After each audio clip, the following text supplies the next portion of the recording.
विषय को लेकर बातचीत होगी, कुछ वादे होंगे, कुछ इरादे होंगे, न जाने क्या क्या होगा।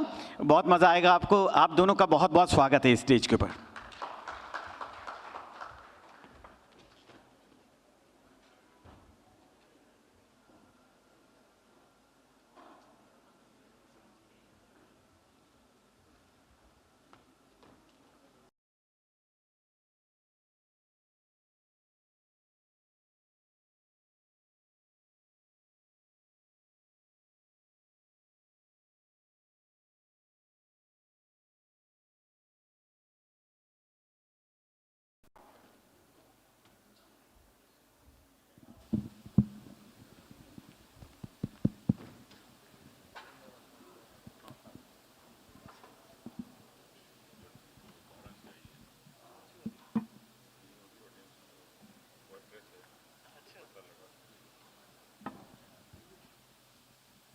हेलो,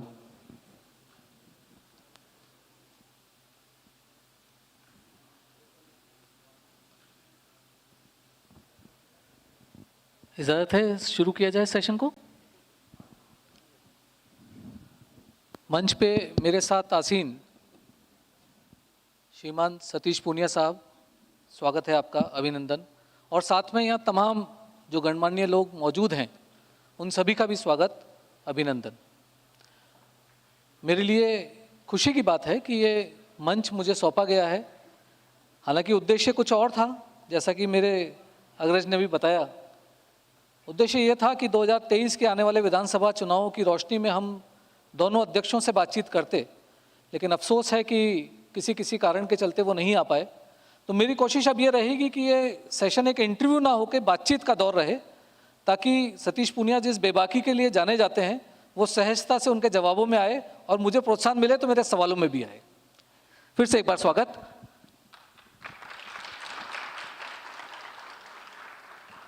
सतीश जी, कार्यक्रम की क्योंकि शुरुआत बैटलफील्ड 2023 के नाम से है, तो मैं एक बात सीधे तौर पे विषय पे आता हूँ। आपके हाथ में संगठन की बागडोर आए हुए एक लंबा समय हुआ।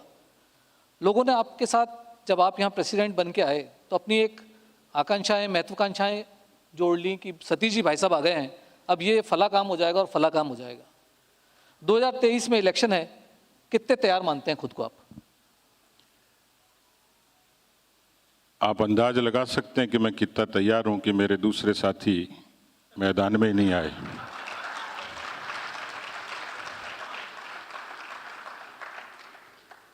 मुझे बताया कि उनको बुखार है। मैं कामना करूंगा कि वो जल्दी स्वस्थ हों, लेकिन ये भी शुभ कामना करूंगा कि वो राजनीतिक बुखार नहीं हो।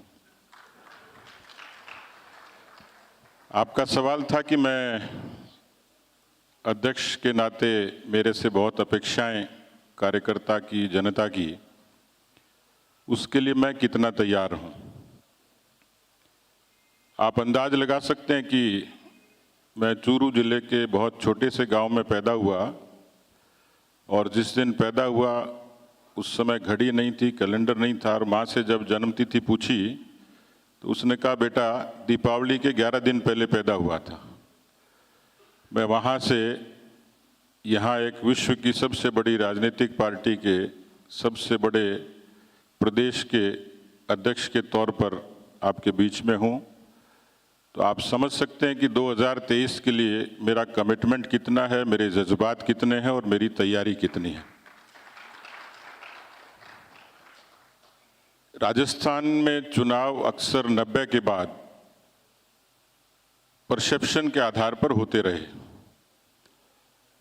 जनधारणा जनता तय करती है। यहाँ बैठे हुए लोग या राजनेता या राजनीतिक दल या ब्यूरोक्रेट या मीडिया, खेत में बैठा हुआ आदमी तय करता है कि इस बार सत्ता किसकी आनी है। ये एक पक्ष परसेप्शन। दूसरा है एंटी इनकम्बेंसी। आपकी चर्चा में हो सकता है बातें बाद में आए, लेकिन 3-4 ऐसे मुद्दे हैं जिस पर उसकी प्रबलता राजस्थान में है। किसानों की कर्जा माफी, बेरोजगारी जो देश की सर्वाधिक 32% यहाँ है, अपराध 7 लाख से भी ज़्यादा मुकदमे पहली बार राजस्थान जैसे शांतिपूर्ण प्रदेश में दर्ज हुए, और करप्शन का मेन्यू कार्ड बन गया कि रेट तय होगी ढाबे में, जैसे दाल फ्राई की रेट होती है वैसे यहाँ कामकाज की रेट है। मेरी नज़र में 4 ऐसे मुद्दे हैं जो सरकार के खिलाफ, इसके अलावा भी बहुत मुद्दे हैं, लेकिन चारों मुद्दों पर सरकार के खिलाफ एक एंटी इनकम्बेंसी। आपने तैयारी के लिए पूछा, मैं चाहता हूं कि मेरे से जो अपेक्षा कार्यकर्ता की, जनता की है, हमारा संगठन अपनी ताकत के बूते पर 2000 में सत्ता में आए, उसके लिए हम पूरे तरीके से तैयार हैं। उसकी तैयारी की चर्चा आपके किसी और प्रश्न में आयोजित करूंगा, लेकिन 2023 के लिए मैं पूरे तरीके से समर्पित हूं और इस बात के लिए भी समर्पित हूं कि 2/3 बहुमत से भारतीय जनता पार्टी की सत्ता है। उसके लिए मुझे जितना परिश्रम करना पड़ेगा, पसीना बहाना पड़ेगा, जितनी चुनौतियां होंगी उनका सबका मुकाबला करूंगा। सतीश जी, इसमें कोई दोहराई नहीं कि अगर आप प्रदेश अध्यक्ष हैं तो आपकी प्राथमिकता भी ये है कि राजनीतिक पार्टी के तौर पे चुनाव जीते जाएं, सत्ता हासिल की जाए। लेकिन क्या ये सही नहीं कि पिछले 2 उपचुनावों के अंदर जो पार्टी को हार का सामना करना पड़ा और कांग्रेस के द्वारा लगातार इस चीज़ को प्रोपोगेट किया गया कि ये एक रिपोर्ट कार्ड था, तो क्या वाकई उन 2 चुनावों की हार को रिपोर्ट कार्ड माने तो तैयारियों पर प्रश्न चिन्ह लगता है। फिर दूसरी बात, संगठनात्मक रूप से जो चुनौतियां आपके सामने हैं, क्या उनको इस छोटे समय के अंदर ओवरकम किया जा सकता है? मैं ये मानता हूं कि उपचुनाव में जो परफॉर्मेंस होनी चाहिए थी वो नहीं थी, और उसका एक बड़ा कारण उसकी सतह पर लोग ज़्यादा जाते नहीं हैं। सारे चुनाव कोरोना की सहानुभूति में हुए अधिकांश, और उनके परिवारों को टिकट दोनों ही दलों ने दी, लेकिन 2 जगह भारतीय जनता पार्टी ने परिवारवाद से समझौता नहीं किया, और यही कारण था कि वो कांग्रेस के पक्ष में वो चीज़ें चली गई। और भी बहुत सारे इक्वेशन थे, स्थानीय समीकरण थी। उपचुनाव के बारे में वैसे जनरली ये माना जाता है कि जिसकी सरकार होती है उसके पक्ष में होते हैं, लेकिन एक दूसरा बड़ा चुनाव हुआ जिस पर फोकस कम है लोगों का, उसका एनालिसिस लोग कम करते हैं, न मीडिया करता न सोशल मीडिया करता। राजस्थान में पंचायती राज आज़ादी के बाद बहुत सक्षम और प्रबल है, और जनता का पार्टिसिपेशन भी उतनी ही तादाद में होता है। यानी आप वोटिंग परसेंटेज को देखेंगे तो लोकसभा विधानसभा से भी ज़्यादा होगी। लगभग 4.5 करोड़ वोटर्स हैं, मतदाता है। उन 4.5 करोड़ मतदाताओं का चुनाव हुआ पंचायती राज का।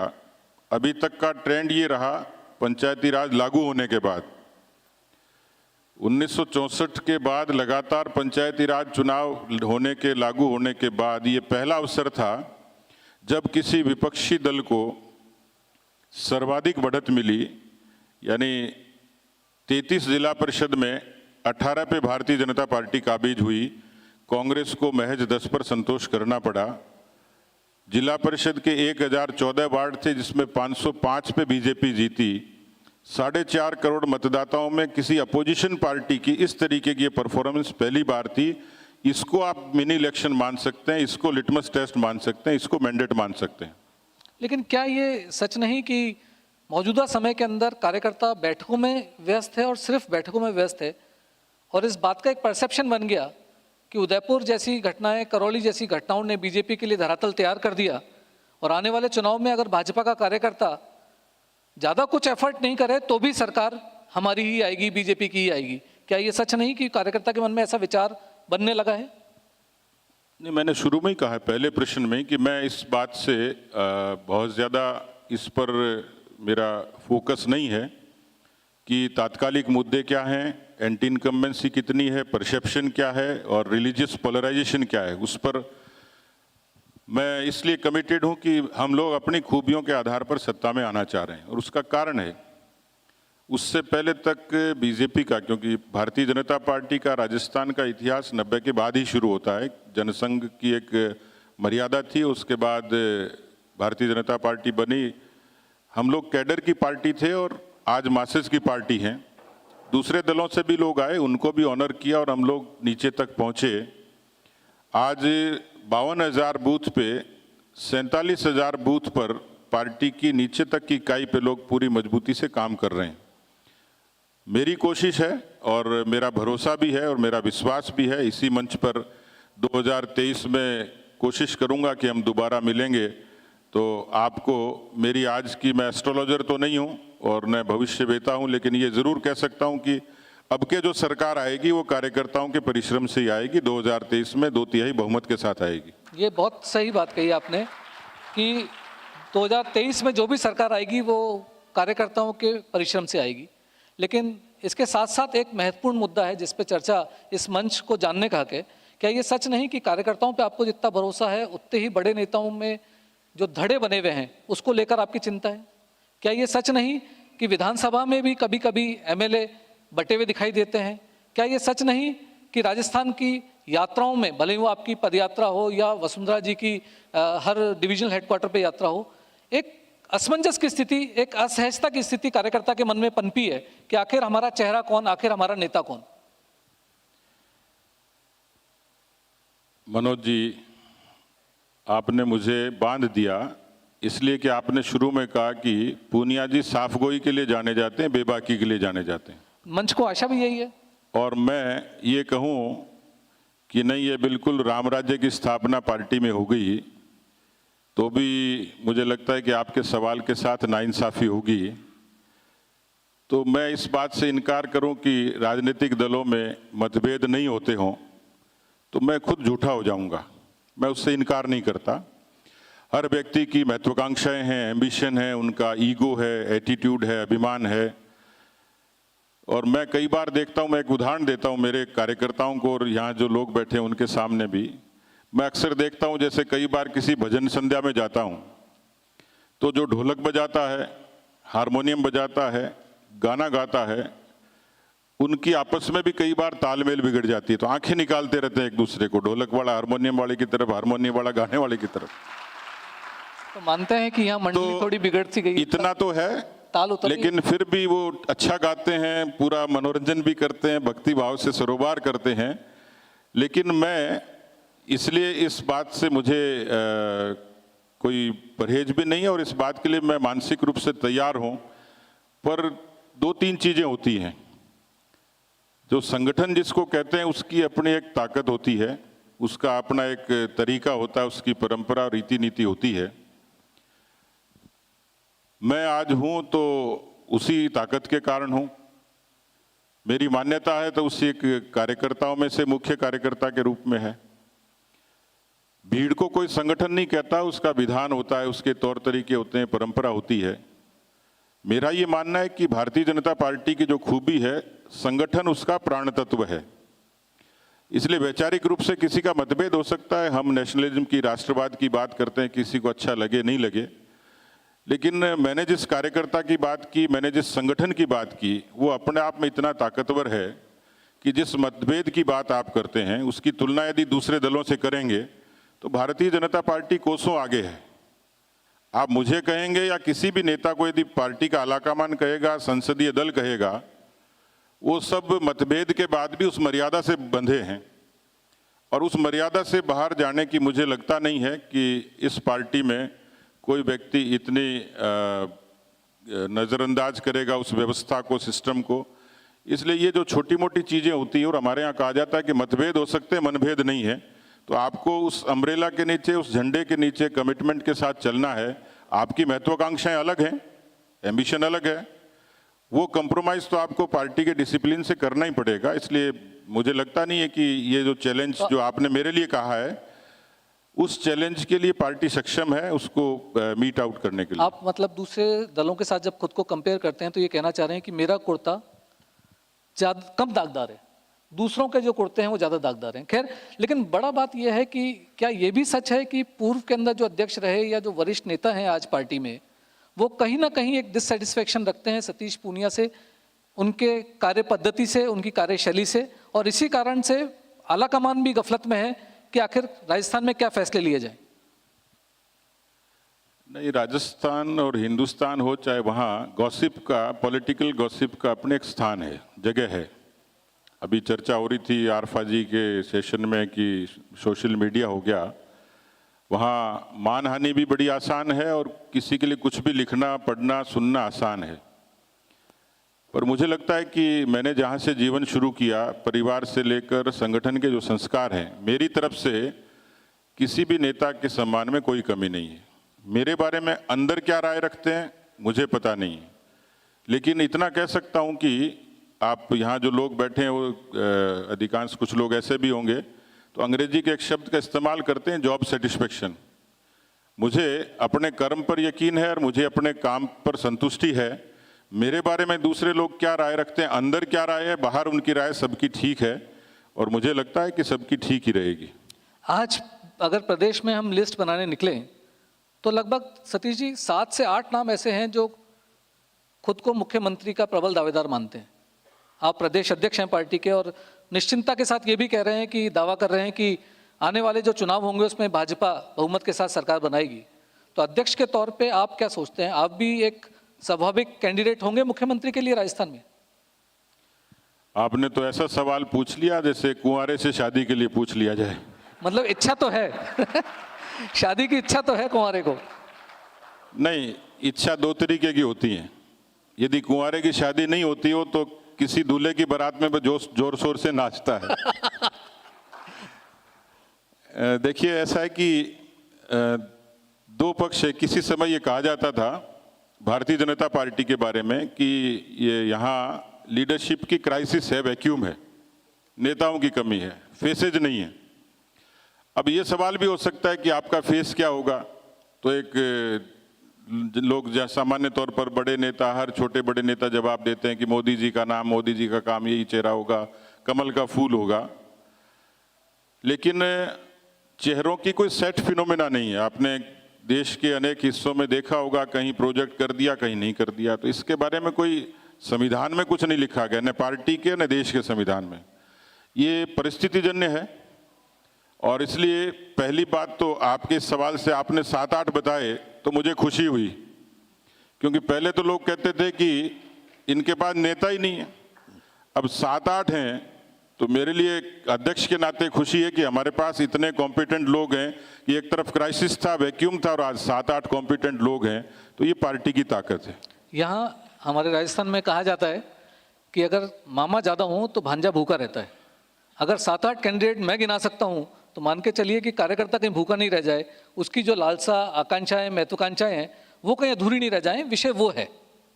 आप यकीन मानिए, मैं शब्दों के प्रति समर्पित हूं। न मामा भूखा होगा, न कार्यकर्ता भूखा होगा, न राजस्थान की जनता भूखी होगी। एक पिछले दिनों जब राज्यसभा के चुनाव हुए, घनश्याम तिवारी जी को यहाँ से राज्यसभा में पार्टी ने भेजा, उससे पहले किरोड़ी लाल मीणा जी को भेजा था। एक विषय बार बार निकल के आया, कई बार राजनीतिक गलियारों में खूब चर्चा का कारण भी बना कि ये दोनों नाम क्या वाकई किसी को सप्रेस करने के लिए, किसी को एक मैसेज देने के लिए चुने गए, या इनके पीछे कोई और कारण था? देखिए, दोनों ही योग्य नाम हैं और दोनों बहुत लंबे अरसे से पार्टी के विचार के लिए प्रतिबद्ध रहे। राजनीति में काम करते करते एक सामान्य सा विचलन स्वाभाविक है, उसके भी कारण कई हो सकते हैं। लेकिन पार्टी ने उनकी पार्टी के प्रति की गई सेवाओं के लिए और उनकी योग्यता को देखते हुए उनको उच्च सदन में भेजा। आपने 2 नाम लिए डॉक्टर किरोड़ी लाल मीणा जी का। बहुत कम लोगों को पता होगा कि डॉक्टर किरोड़ी लाल मीणा बीकानेर में और संघ की शाखा लगाते थे उस जमाने में, जब इस तरीके के गांव से निकले हुए किसी ट्राइबल के एक्टिविस्ट को और जुड़ने के लिए लोग तरसते थे। वो जुड़े, बड़ी शिद्दत से काम किया। दूसरा, घनश्याम तिवारी जी 19 महीने उन लोगों में से हैं कि देश की आज़ादी के बाद जो दूसरा बड़ा आंदोलन हुआ वो आपातकाल का संघर्ष था। उस आपातकाल के संघर्ष में उस व्यक्ति ने 19 महीने जेल की यातनाएं सही हैं, तो आज पार्टी उसको डिस्कार्ड कैसे करेगी? उसके बाद उन्होंने पार्टी से भी खूब संघर्ष किया और अलग पार्टी बना के चुनाव भी लड़ा। किया होगा बेशक, लेकिन हम उनके पृष्ठभूमि को और उनके पिछले पास्ट को नहीं भूले। जो उन्होंने कमिट किया, जिस तरीके से वो पार्टी से जुड़े रहे और लंबे अरसे तक संघर्ष किया, वो एक कालखंड था बीच का। जो मैंने कहा कि ये विचलन जीवन में बहुत लोगों के जीवन में आता है, सामान्य जीवन में भी आता है, राजनीति में भी आता है। इसलिए हम उनकी पिछली खूबियों को भूल दें, नज़रअंदाज करें तो ये न्याय नहीं होता। तो दोनों की अपनी योग्यता, काबिलियत और कमिटमेंट था, इसलिए उनको भेजा। अभी हाल ही में आपने जो वागड़ के अंदर पदयात्रा करी, उसमें युवाओं का एक भरपूर समर्थन आपके पीछे देखने को मिला। लेकिन क्या ये सच है कि पार्टी के वरिष्ठ और बुजुर्ग नेता अब कार्यशैली के अंदर कहीं खुद को नेपथ्य में पाते हैं? और इसके साथ से एक जुड़ा हुआ प्रश्न और है क्या आने वाले विधानसभा चुनाव में 75 वर्ष का जो राइडर है वो लागू किया जाएगा? आपकी व्यक्तिगत राय क्या रहेगी उस पर? देखिए, पार्टी में मैं जो समझता हूँ 8 साल से और 80 साल तक का जो भी काम करता है उसका सम्मान है। अब आपने उम्र की बात कही है तो ये सवाल ऐसा है कि काफ़ी लोग नाराज भी हो सकते हैं, इसीलिए पूछा है मैंने। क्योंकि राजनीति में इस बात पे बड़ा कंट्राडिक्शन है और आखिर तक भी आदमी की मंशा रहती है कि वो तिरंगे में लिपट के जाए। लेकिन मेरा व्यक्तिगत ये मानना है, क्योंकि सरकार 60 साल में रिटायर कर देती है किसी कर्मचारी को, बाद में लगाती है तो पे माइनस पेंशन पे लगाती है, लेकिन उसकी मानसिक, शारीरिक, बौद्धिक या जो भी चीज़ें कोई मापदंड किसी ने तय किए होंगे, मैंने कभी उसको ठीक से गौर किया नहीं। लेकिन हमारे यहाँ जनसंघ के नेता हुआ करते थे और अच्छे विचारक हैं नानाजी देशमुख। उन्होंने कहा कि राजनीति के लोगों की भी सेवानिवृत्ति की आयु होनी चाहिए। तो पूछा किसी ने कितनी होनी चाहिए, तो उन्होंने तो 65 वर्ष में खुद ने, नानाजी देशमुख ऐसे बिरले व्यक्ति हैं देश की राजनीति में जिन्होंने ये कहा कि सेवानिवृत्ति की आयु 65 वर्ष होनी चाहिए और 65 वर्ष के बाद वो स्वैच्छिक रूप से राजनीति से, सक्रिय राजनीति से अपने आप को सामाजिक कामों में उन्होंने संलग्न कर लिया था। अब मैं ये कहूँ कि 65 तो बहुत लोग ये कहेंगे साहब ये थोड़ी कम है, तो मैं नानाजी देशमुख की बात में थोड़ी ऐड कर देता हूँ कि 70 आपने उदाहरण देके अपने मन की बात तो कह दी कम से कम। 70 साल के बाद में मुझे लगता है कि व्यक्ति को और मार्गदर्शन देना चाहिए, संरक्षण देना चाहिए, नई पीढ़ी को तैयार करना चाहिए, उनको आशीर्वाद देना चाहिए। यहाँ बहुत सारे नौजवान बैठे हैं, उनकी भी मेरी तरफ निगाहें कि ये क्या कहेगा। तो मैं इस बात पे इत्तेफाक रखता हूँ कि आदमी राजनीति की सेवानिवृत्ति की आयु होनी चाहिए और सेवानिवृत्ति की आयु से पहले उसकी मंशा होनी चाहिए कि वो नई लीडरशिप को मौका दे और उनको आगे बढ़ने का अवसर दे। चलिए, ये तो क्लियर हुआ कि प्रदेश अध्यक्ष जी अपने व्यक्तिगत विचार के आधार पे एक सेवानिवृत्ति की आयु मैं समर्थन करते हैं। 70 साल में मैं सेवानिवृत्ति ले लूंगा, मैं ये कमिट कर सकता हूं इस मंच पे। अब पार्टी की हालत पूछते हैं। पार्टी के अंदर क्या ये नियम लागू कर पाएंगे, और अगर हाँ तो ऐसा माना जाए कि आने वाला चुनाव जनरेशन नेक्स्ट का होगा? मेरी कई इच्छाओं में से एक इच्छा है कि मैं पार्टी के लिए एक योग्य और ऊर्जावान और नया नेतृत्व तैयार करूं। उसकी मैं कोशिश कर रहा हूं और मैंने वो काम शुरू कर दिया है। इसलिए मैं पार्टी का विधान तो नहीं बनाता, लेकिन मेरी इच्छा है कि इस उम्र के पक्ष को भी पार्टी को देखना चाहिए। अपेक्षाकृत नए लोग आए, इसकी भी कोशिश होनी चाहिए और मेरी कोशिश रहेगी कि पार्टी जब 200 सीटों पे लड़ेगी तो उसमें कम से कम 50% ऊर्जावान नए लोग चुनाव लड़ें, ये मेरी कोशिश रहेगी। बहुत, इससे तो कम से कम ये आशा की जा सकती है कि आने वाला चुनाव बीजेपी के लिए एक नई लीडरशिप तैयार करने वाला चुनाव होगा। बिल्कुल, आप यकीन कर सकते हैं। एक और महत्वपूर्ण विषय जो राजस्थान से सीधा संबंध रखता है वो ये कि केंद्र में जो प्रदेश के नेता स्थापित हैं वो ऐसा फीडबैक दे रहे हैं जिसके कारण प्रदेश नेतृत्व जो प्रदेश के अंदर यहाँ जयपुर में है उसको परेशानी हो रही है। क्या ये सच है कि वहाँ पे जो मंत्री हैं, वहाँ पे जो पदाधिकारी हैं, वो पटरी तालमेल नहीं बैठा पा रहे प्रदेश के मौजूदा नेतृत्व से? नहीं, ऐसा मुझे लगता नहीं है। बाकी तो देखिए, हर आदमी की अपनी अपनी भूमिका है। मुझे जो काम दिया मैं कर रहा हूँ, दिल्ली के लोगों को जो काम दिया वो कर रहे हैं। मुझे कहीं लगता नहीं कि उनको कोई परेशानी है, यहाँ किसी तरीके से यहाँ कोई उनकी वजह से कोई परेशानी है। बाकी तो भविष्य की भूमिका तो पार्टी को ही तय करनी है, तो उसमें किसी को आशंकित होने की आवश्यकता नहीं। एक बहुत महत्वाकांक्षी प्रोजेक्ट चला ऑपरेशन लोटस, जिसमें केंद्र और राज्य का समन्वय नहीं होना एक तो पहलू था ही, लेकिन उसके कारण पार्टी की बदनामी भी बहुत हुई।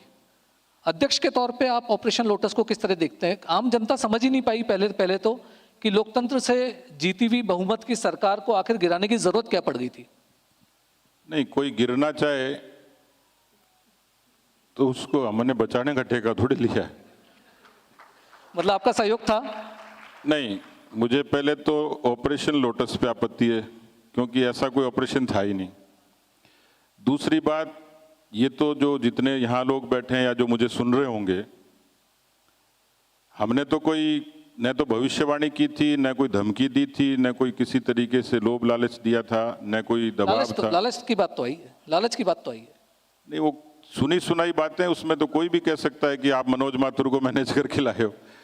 देखिए ऐसा है कि वो खुद की पार्टी का पीसीसी का चीफ, डेप्यूटी चीफ मिनिस्टर, वो यदि 40 दिन तक सरकार को और पार्टी को छोड़ के एक तरफ रहे, दूसरे कोने पे पाकिस्तान के बॉर्डर पे सरकार रहे, तो इसमें गलती किसकी है? कांग्रेस के आलाकमान की, कांग्रेस के मौजूदा नेतृत्व की।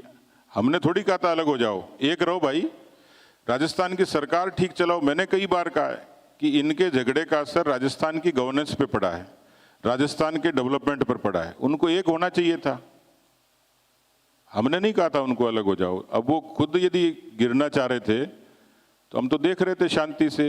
राजद्रोह के मुकदमे उनके आपस में दर्ज हुए, एसओजी की इन्वेस्टिगेशन उन्होंने की, एसीबी में उन्हीं के मामले थे, उन्हीं के लोगों के खिलाफ थे। ये काम हमने नहीं किया। क्या इस ऑपरेशन की वजह से बीजेपी को कुछ डिफेम होने का डर नहीं लगा? नहीं, मुझे लगता नहीं है। डिफेम तो हम क्यों होंगे? डिफेम कांग्रेस हुई है, उनका अपना झगड़ा था, उसको अभी तक केंद्र का आलाकमान ठीक नहीं कर पाया। उसका रिफ्लेक्शन अभी भी गवर्नेंस पे आज भी आ ही रहा है। मुख्यमंत्री जितना सचिवालय में होना चाहिए उतने घर में रहते हैं, और घर से बाहर रहते हैं तो दिल्ली में रहते हैं। और दिल्ली के अंदर जो घटनाक्रम हुआ, गजेंद्र सिंह शेखावत का नाम बीच में मुख्यमंत्री के तौर पे इतने बड़े स्तर पे लाए गए। आप कह रहे हैं कि मैं अनभिज्ञ था इस पूरे प्रोजेक्ट से, मैं अलग था। वसुंधरा राजे जी के लिए कहा जाता है कि उन्होंने अभयदान दे दिया था सरकार को। इन सब अफवाहों के बीच में असलियत क्या थी? आखिर बीजेपी का रोल क्या था? बीजेपी कैसे स्पेक्टेटर के तौर पे बाहर से देख रही थी, या वो लोग, कुछ लोगों ने संपर्क किया था जिनको कंसीडर किया या नहीं किया गया? रोल क्या था बीजेपी का? बीजेपी एक अच्छे श्रोता और दर्शक की तरह देख रही थी।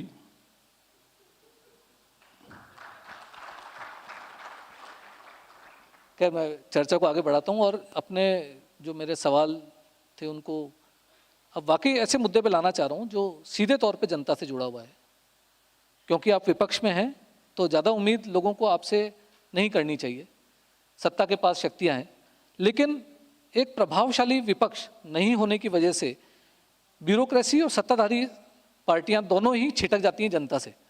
मौजूदा समय में ब्यूरोक्रेसी को लेकर आपकी क्या सोच है? क्या आप वाकई सोचते हैं कि ब्यूरोक्रेटिक सेटअप जनता के फेवर में काम कर रहा है, या कुछ कमियां हैं जिनको सुधारा जाना चाहिए? देखिए, देश ने एक बड़ा उत्कृष्ट संविधान दिया है, और उसमें जो 3 अंग हैं, जो हमारी विधायिका है, कार्यपालिका है और न्यायपालिका है। हम एक चौथे स्तंभ की बात करते हैं, उस नाते हम लोग यहाँ बैठे हैं, लेकिन जो 3 अंग हैं उनकी अपनी बड़ी भूमिका है। लेकिन यदि लेजिस्लेशन की बात करेंगे और जिससे शासन बनता है, शासन को नीतियों को क्रियान्वयन के लिए, एग्जीक्यूशन के लिए, क्योंकि अक्सर ये कहा जाता है कि फलां सरकार बहुत अच्छी थी, नीतियाँ अच्छी थी, लेकिन क्रियान्वित नहीं हुई, एग्जीक्यूट नहीं हुई। तो ये जो कमी है, इसलिए सामान्य तौर पर किसी भी अच्छी सरकार को चलने के लिए, जिसको शासन या सुशासन कहेंगे, तो सरकार और नौकरशाही, इनका यदि अच्छा तालमेल होगा तो वो सरकार भी ठीक चलेगी और नीतियों की क्रियान्विति भी ठीक से होगी। लेकिन यदि यहाँ कोई गतिरोध पैदा होता है, जो अक्सर सुनने में आता है, राजनेताओं का तो अभिमान ये है कि हम चुन के आते हैं, हम जनता की अदालत से आते हैं। एक ब्यूरोक्रेट का ये अभिमान है कि मैं बहुत परिश्रम करके आता हूँ, पढ़ के आता हूँ, मैं 18-18 घंटे पढ़ाई करता हूँ जब मैं आईएएस बना हूँ। लेकिन दोनों ही ऐसा नहीं है कि वो समाज पर एहसान कर रहे हों। वो यदि जनता से चुन के आता है तो जनता के ऑब्लिगेशन से ही आते हैं। ये यदि पब्लिक सर्वेंट है ब्यूरोक्रेट, जिसके बारे में कहा यही जाता है कि वो जनता के प्रति जवाबदेह है, उसके दरवाजे पर कोई आए, सुनने का अधिकार है। ये जो गतिरोध हम देखते हैं, ऐसे ये तो आदर्शवाद की बात है। मौजूदा समय में सेटअप जो है उस पर आप कितने संतुष्ट हैं? अभी नहीं है। खासतौर पर राजस्थान में ब्यूरोक्रेसी का, अच्छी ब्यूरोक्रेसी का क्राइसिस है, तालमेल की भी कमी है। क्योंकि यदि ये नहीं होता तो आप ही लिखते हैं कलम से, आप अपने विजुअल्स दिखाते हैं कि आज किसी विधायक ने, सत्ताधारी विधायक ने किसी अधिकारी के लिए कहा। अभी पिछले दिनों एक विधायक ने तो इस्तीफा तक की दे दिया था कि मंत्री ने, कि ऐसे पद से तो जिल्लत भरे पद से तो ऐसा है कि मंत्री नहीं रहूं तो ही ठीक है। ये सारा ब्यूरोक्रेसी का ही एक्सप्लॉइटेशन था। तो किसी सरकार में ब्यूरोक्रेसी और सरकार का तालमेल नहीं होगा तो उसका असर जनता पर पड़ता है, उसके काम पर पड़ता है। मेरा जो इसलिए प्रश्न है भाई साहब, वो उसका शुरुआत यहाँ से हुई जब मैंने उस खबर को देखा था जिसमें केंद्रीय मंत्री ने यहाँ तक कहा कि सारे अधिकारियों की लिस्टिंग की जा रही है और उन सबको परिणाम भुगतना पड़ेगा। क्या फ्रस्ट्रेशन लेवल बीजेपी के नेताओं में इतना हो गया कि अधिकारी सुन ही नहीं रहे और जनता के काम नहीं हो रहे? नहीं, वो तो सरकार के लोगों को नहीं सुन रहे, तो विपक्ष की तो बात अलग है। सरकार के एक आपके पास में इतने आंकड़े होंगे कि कोई दर्जनों विधायकों की रोज कोई ना कोई शिकायत आती है, कोई धरने पे बैठ रहा है, कोई नंगे पैर चल रहा है, कोई कुछ भी कर रहा है। सत्ताधारी दल के विधायकों की ही कंप्लेंट ब्यूरोक्रेसी से पहले, हमारा नंबर तो बाद में आता है। वो जो किसी रेफरेंस में कहा गया होगा वो आपको फ्रस्ट्रेशन लगता होगा, लेकिन व्यवस्था पर तो जरूर सवाल खड़े होते ही हैं। तो राजस्थान जैसे प्रदेश में यहाँ ब्यूरोक्रेसी की भी अच्छी परंपरा रही है। यहाँ के ब्यूरोक्रेट्स का देश में नाम रहा है और इसलिए उस पर छोटी मोटी नज़र लगी होगी। और मैं यदि उस बात पे आऊँ, यहाँ बहुत लोगों ने पहले सत्ताएं की हैं। भैरव सिंह शेखावत जी इसलिए अजात शत्रु कहे जाते हैं कि वो खुद बहुत किसी यूनिवर्सिटी और कॉलेज में नहीं गए थे, लेकिन ब्यूरोक्रेसी को अच्छा चलाते थे। ये उनके पास हुनर था, इस बात का हार्मोनी थी। वो इस तरीके के टैलेंटेड ब्यूरोक्रेट्स को अप्रिशिएट करते थे, उनको काम में लगाते थे। उनकी रिजीम में काम किए हुए लोग आज दिल्ली की सरकार में अच्छी जगह बैठे हैं। तो यानी उनको संरक्षण देने वाले, पैट्रोनेज करने वाला, उनको अप्रिशिएट करने वाला, उनको मोटिवेट करने वाला, तो ब्यूरोक्रेसी भी इंसानों की तो है, उसमें कोई मंगल ग्रह से थोड़ी आए वो लोग, हमारे समाज के लोग हैं। अब क्योंकि ये चर्चा, ये बातचीत अपने अंतिम पड़ाव की ओर है, तो ऐसे में मैं अपने पहले प्रश्न से वापस एक बार रिकनेक्ट करते हुए एक ऐसी चुनौती आपके के बारे में आपसे पूछना चाहता हूं जो आपने जब बागडोर संभाली तो आपके सामने थी और आपने उसको सफलतापूर्वक ओवरकम कर लिया, और साथ में एक ऐसी चुनौती प्रदेश अध्यक्ष के तौर पे जो अभी भी आपके लिए माधुरी दीक्षित के हसीन सपने जैसी है। मैंने एक जगह सुना कि आपकी फेवरेट हीरोइन माधुरी दीक्षित है। ऐसा कौन सा सपना है जो आप अभी भी पूरा करना चाह रहे हैं अध्यक्ष के तौर पे? देखिए, सबसे बड़ी चुनौती तो कोविड की थी, कोरोना की, क्योंकि मैं अध्यक्ष बना और उसके बाद कोरोना का पूरा भीषण महामारी थी। उसमें किसी को सूझा ही नहीं था क्या होगा। मैंने ये देखा कि यदि आपकी नीयत ठीक हो और आपको यदि प्रेरणा ठीक मिलती हो तो ठीक काम कर सकते हैं। राजस्थान एक बड़ी आबादी का प्रदेश है, तो चुनौती थी कि यहाँ के लोगों को भरोसा कैसे पैदा किया जाए। मैं खुद महसूस करता हूँ और मुझे वो समझ के और सोच के मुझे ऊर्जा मिलती है कि उस कोरोना के कालखंड में भारतीय जनता पार्टी की एक रचनात्मक शक्ल लोगों के सामने आई और मैं ये समझ पाया कि अब हम नारों की नहीं, सरोकारों की पार्टी भी हैं। इसलिए राजस्थान के लोगों को उस कोविड की महामारी में सेवा के जरिए जो काम पार्टी के लोगों ने किया, और मुझे अफसोस भी है, मुझे फक्र भी है कि मेरे 685 कार्यकर्ता केवल कोरोना के कालखंड में सेवा करते हुए शहीद हो गए। करोड़ों लोगों तक भोजन, राशन, और केवल मैं नहीं कह रहा, हमारी जब आप प्रधानमंत्री वाला एक एपिसोड मुझे ध्यान है जिसमें वो आप अपने शब्दों में ही कहें तो ज़्यादा अच्छा है। अब मेरे लिए खैर, क्योंकि मैंने जहाँ से शुरू किया कि मैं झोंपड़ी से आया और छोटे से गांव से आया, और दुनिया के सबसे बड़े लोकतंत्र के प्रधानमंत्री ने मेरे जैसे किसी गांव के लड़के को, मुझे समय मिला था सिर्फ 8 मिनट का, और मुझे कोरोना की उस पूरी प्रोसेस में पार्टी ने क्या किया ये मुझे वहाँ पर डेमोन्स्ट्रेट करना था। देश के प्रधानमंत्री जी ने मुझे जो वहाँ पर उनके जो कमेंट थे वो मेरे लिए किसी पुरस्कार से कम नहीं थे, क्योंकि राजस्थान के कार्यकर्ताओं ने और राजस्थान की जनता ने सहयोग करके उस कोरोना की जो लड़ाई को लड़ा। मेरे लिए संतोष का काम था कि मैं उस कोरोना की विभीषिका में अध्यक्ष के नाते और पार्टी की शक्ल बदल पाया, पार्टी की रचनात्मक रूप से खड़ा कर पाया। तो मेरे लिए जो संतोष की बात है वो ये है। और चुनौतियाँ, या सिर्फ एक चुनौती जो आप सोचते हैं कि ये पूरा करना है इलेक्शन से पहले? नहीं, चुनौती तो खैर देखिए, राजनीति का पक्ष ऐसा ही है कि इसमें चैलेंजेस तो होंगे ही, उससे कोई इनकार नहीं कर सकता और मैं भी मना नहीं कर रहा। चुनौतियां पार्टी के भीतर भी रहती हैं, पार्टी के बाहर भी रहती हैं, और मुझे उन सब के बीच में काम करना ही है, क्योंकि ये राजनीति का क्षेत्र मैंने अपनी इच्छा से चुना है, इसलिए जो चैलेंजेज होंगे उनको फेस करूंगा। पर जैसे मैंने कहा कि मेरी एक तीसरी जो इच्छा है कि पार्टी का एक पक्ष है कि हमने इसको सामाजिक सरोकारों से जोड़ा, मेरे लिए संतोष है।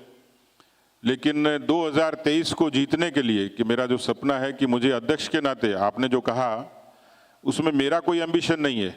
मैं पार्टी को बिल्कुल कहने के लिए नहीं जा रहा हूं कि मुझे चीफ मिनिस्टर बनाइए। न मैं किसी कार्यकर्ता को कहूंगा, न जनता को कहूंगा, न पार्टी को कहूंगा। वो पार्टी को तय करना है, संसदीय बोर्ड को तय करना है, उसमें मेरा अपना कोई एम्बिशन नहीं है।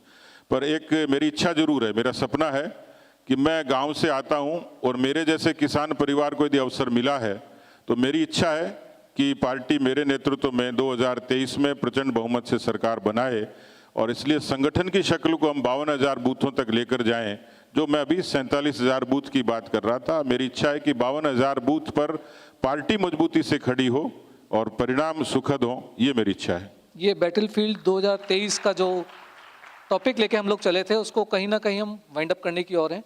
एक आखिरी प्रश्न जो शायद आपको दुविधा में डालेगा, लेकिन मैं चाहता हूं कि आप मंच से कोई एक टॉपिक, एक योजना, एक कार्यक्रम कुछ ऐसा बताएं जिसको लेकर आप संतुष्ट हैं। अशोक गहलोत जी के प्रयासों से आप कहेंगे कि हाँ ये काम ठीक हुआ, मुख्यमंत्री ने काम अच्छा किया। बहुत हो सकता है चैलेंजिंग हो, लेकिन कुछ ऐसा जिसको आप समझते हैं कि मौजूदा सरकार ने सही किया काम। मुख्यमंत्री के नाते गहलोत जी वैसे तो सम्मान के पात्र हैं, लेकिन अच्छा काम ये किया है कि हमारा जो कांग्रेस मुक्त का अभियान है उसमें वो सबसे बड़े स्टार प्रचारक हैं। कांग्रेस पार्टी के लिए वो बहादुर शाह जफर साबित होंगे, इसलिए मुझे अच्छे लगते हैं वो। तो मैं क्या क्वेश्चंस हम लोग ले सकते हैं या आप लोग लेंगे? 3 प्रश्न ले सकते हैं ना। तो जो आयोजकों की इजाज़त है वो 3 प्रश्न की है। यहाँ से शुरू करते हैं। माइक एक बार। हाँ, बहुत सीधा सपाट सटीक। माननीय अध्यक्ष जी, मेरा सवाल है कि 2023 के अंदर जिस तरह से अपर हाउस में और लोकसभा के अंदर मुस्लिम विहीन पार्लियामेंट है, राजस्थान के अंदर 2023 का जो चुनाव होगा, जिस तरह से 2018 में आपने एक टिकट यूनुस खान साहब को टोंक से दिया था, क्या 2023 में आंकड़ा बढ़ेगा मुस्लिम्स को टिकट देने का? देखिए, हमारे यहाँ संविधान, लोकतंत्र ये सबको अवसर देता है। कुछ पार्टियां ज़्यादा देती हैं, कुछ कम देती हैं। इसमें कोई पूर्वाग्रह नहीं है। यदि पूर्वाग्रह होता, मैं जो आपकी सवाल की भावना समझ रहा हूं, यदि पूर्वाग्रह होता तो वाजपेयी साहब की पहल पर देश के सच्चे वैज्ञानिक और मुस्लिम एपीजे अब्दुल कलाम साहब राष्ट्रपति नहीं होते। इससे बड़ा उदाहरण नहीं हो सकता, क्योंकि राष्ट्रपति तीनों सेनाओं का कमांडर भी होता है। तो ये काम सिर्फ दिखावे के लिए नहीं होता है। जिन विधानसभा क्षेत्रों में जो लोग योग्य हैं, जीतने की क्षमता रखते हैं और जिन पर पार्टी दांव लगा सकती है, उस पर जाति, पंथ, धर्म और मजहब आड़े नहीं आता है। ऐसी परिस्थिति मेरे सामने आएगी तो मैं निरपेक्ष फैसला करूंगा। मुझे कोई योग्य व्यक्ति मिलेंगे तो जिसके बारे में मैं पार्टी को राय दूंगा। मुझे फैसला नहीं करना, संसदीय दल को करना है, लेकिन मैं आपकी भावनाओं से अवगत जरूर कराऊंगा कि मुझे किसी टॉक शो में किसी सज्जन ने सवाल किया था। मैं किशोर जी से एक बार, किशोर जी हमारे फ्रेटर्निटी के सीनियर भी हैं। आदरणीय सतीश पुनिया जी, अभी आपने जिक्र किया कि जिसकी सरकार होती है उसके उपचुनाव लगभग जीते जाते हैं। जब आप अध्यक्ष बने तो कार्यकर्ताओं को वाकई खुशी हुई कि अपना अध्यक्ष बना और आपने उनको कार्यकर्ताओं को पार्षद और पंचायतों में टिकट भी दिए और जीत के भी आए। हमने आपको आपके कठोर निर्णय के लिए भी देखा है बहुत नज़दीक से। आप करेक्ट कर सकते हैं, मैं अगर गलत हूँ, कि शायद 2008 में आपको टिकट दिया गया था, शाहपुरा से आपने इनकार कर दिया था, शायद ऐसा कुछ है। मैं उससे आगे की बात कर रहा हूँ। 2013 से 2018 के बीच में आपकी सरकार थी, वसुंधरा सरकार थी, और 22 विधानसभा चुनावों में आपकी पार्टी को शिकस्त दी थी। उस समय कांग्रेस के अध्यक्ष थे सचिन पायलट जी। छोटा रख ले। हाँ, बस खत्म कर रहा। और अब चूंकि चुनाव हुआ, आप विपक्ष में हैं, आपके टाइम में जो उपचुनाव हुआ उसमें अधिकतर सीटों पे आप हारे। मैं ये जानना चाहता हूँ, क्या 2023 का जो चुनाव होगा राजस्थान में नए नेतृत्व के बीच में चुनाव होगा। मैं ये सवाल इसलिए कर रहा हूँ, जो स्थापित नेता हैं उनसे अलग हटके नए नेताओं के बीच में क्या ये चुनाव होगा? देखिए, इसमें नरेंद्र मोदी जी एक्सेप्शन हो सकते हैं, बाकी तो ट्रांसफॉर्मेशन अपने आप दिख ही रहा है कि जनरेशन बदल रही है, नई पीढ़ी आ रही है। आप देश के नक्शे में चीफ मिनिस्टर्स को देखेंगे तो अपेक्षाकृत उम्र के नाते भी और वैचारिक रूप से भी उस तरीके के लोगों का इंडक्शन हुआ है। तो इसमें कोई परहेज भी नहीं है, बुराई भी नहीं है। लीडरशिप तो एक सतत प्रक्रिया है। आज मैं इस जगह बैठा हूँ, मेरी जगह कुछ वर्षों बाद कोई और व्यक्ति आएगा, तो उम्मीद कर सकते हैं लीडरशिप तो परिवर्तन कारक है। पार्टी उसकी हामी है और उसके लिए कोशिश कर ही रही है, प्रयोग भी किए हैं और सफल भी हुए हैं दोनों पार्टियों की। कांग्रेस वाले तो आए नहीं ना। इन टोटल क्या वाकई आपको लगता है कि जनरेशन चेंज होगी ऐसे? हाँ, होगी पक्का, उम्मीद कर सकते हैं नए लोग। Hello, anyone? मैं इधर एक मिनट, ये एक बार बच्ची बहुत देर से, हाँ प्लीज आप पूछिए। सर मेरा क्वेश्चन है कि बीजेपी कांग्रेस बीजेपी को क्रिटिसाइज कर रही है। अगर 2023 में बीजेपी आती है और जीतती है तो क्या क्या नए फैसले लिए जाएंगे वुमेन्स को लेकर, वुमेन सेफ्टी को लेकर, इन चीज़ों? बहुत अच्छा सवाल किया है और सामयिक भी है। देश की आधी आबादी है और बहुत उपनिषद पुराण वेदों में ये कहा गया, लेकिन मैं चाहूँगा आप लोगों से कि इस बच्ची के सवाल के लिए तालियां बजाइए आप। इन्होंने महिला सुरक्षा के लिए अपनी बात रखी है। जिस मुझे ये सोचने पर भी विवश कर दिया कि जिस प्रदेश में 18 बलात्कार रोज होते हों, तो मैं इसको क्या जवाब दूं। जो देश में आज़ादी के 75 वर्ष के अवसर पर हम बैठे हैं, जिसको अमृत काल कहते हैं, अमृत महोत्सव कहते हैं। मैं यदि राजनीति के इतर बात करूं, मैं चोला छोड़ दिया ये मान लीजिए, इन 75 वर्षों में आधी आबादी को, अभी मैं आरफा जी को सुन रहा था, मैं गांव से आता हूं, अधिकांश लोगों ने वो अनुभव किया होगा कि गांव की माताएं, बहनें और बेटियां अंधेरा होने का इंतजार करती थी।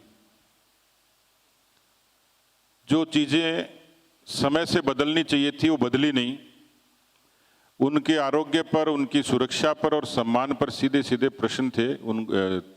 उनके सम्मान पर चोट थी, स्वाभिमान पर चोट थी।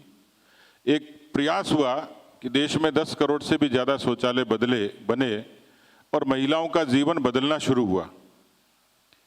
बैंक का खाता खुला, उज्ज्वला का कनेक्शन हुआ, तो सीधे सीधे महिलाओं से उसको फायदा हुआ। लेकिन ये जो प्रश्न है ये पूरे देश से भी ताल्लुक रखता है, लेकिन मैं प्रदेश के लिए जिम्मेवार हूँ और इन्होंने मुझे कहा है। बहुत चुनौतीपूर्ण प्रश्न है, क्योंकि दावा करते वक्त मेरी भी आत्मा कांपती है। समाज की विकृति अलग है, कमरे के भीतर का अपराध ये समाज की विकृति है, सरकार उससे पल्ला झाड़ लेती है। लेकिन अपराध होते ही क्यों हैं? तो समाज अपने आप में एक बड़ी विडंबना और चुनौती के बीच है, लेकिन लोग भरोसा करते हैं सत्ता पे कि सत्ता बदलेगी और ये चीजें ठीक होंगी। अब मैं इस बच्ची के सवाल का सम्मान करते हुए इतना कह सकता हूं, इस सरकार से कई बार गुजारिश की, सदन में, सदन के बाहर इसकी चर्चा हुई, लेकिन राजस्थान के लिए शर्मनाक है।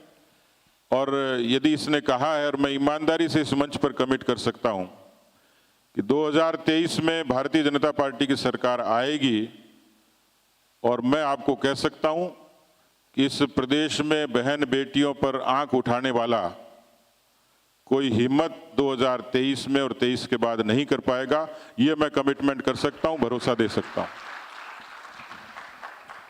यहाँ सवाल के दावेदार तो बहुत है, पर आयोजकों की इजाजत नहीं है, माफी चाहता हूँ। बाड़मेर बोल के आपने मेरा दिल जीत लिया। क्या एक मेरे कहने से एक सवाल ले सकते हैं? वो बाड़मेर जितनी दूरी पे ही बैठे हैं, ले लीजिए सवाल ही। बाड़मेर को विशेष प्रिविलेज है। आप आए कैसे? रेल की पटरियां तो झूल रही हैं पानी में।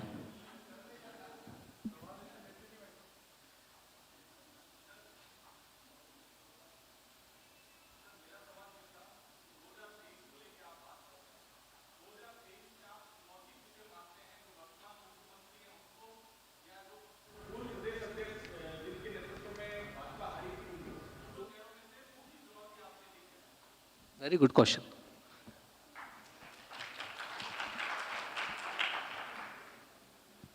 वो दोनों एक दल से संबंध रखते हैं, इसलिए हमारे यहाँ व्यक्ति चुनौती नहीं है।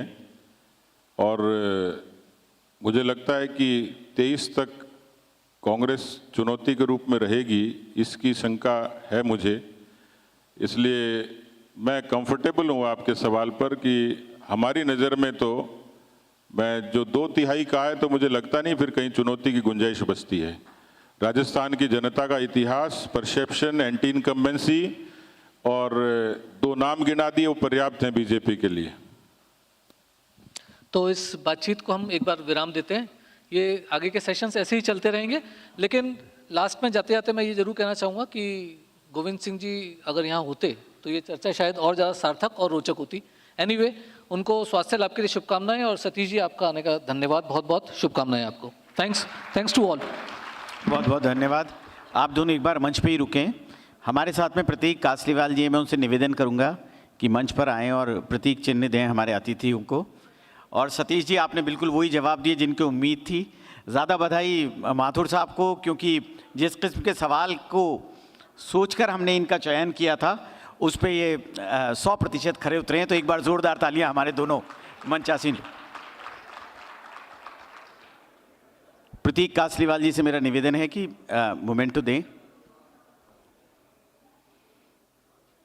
शायद वो है नहीं, ये औपचारिकता मैं पूरी कर देता हूं, दीजिए।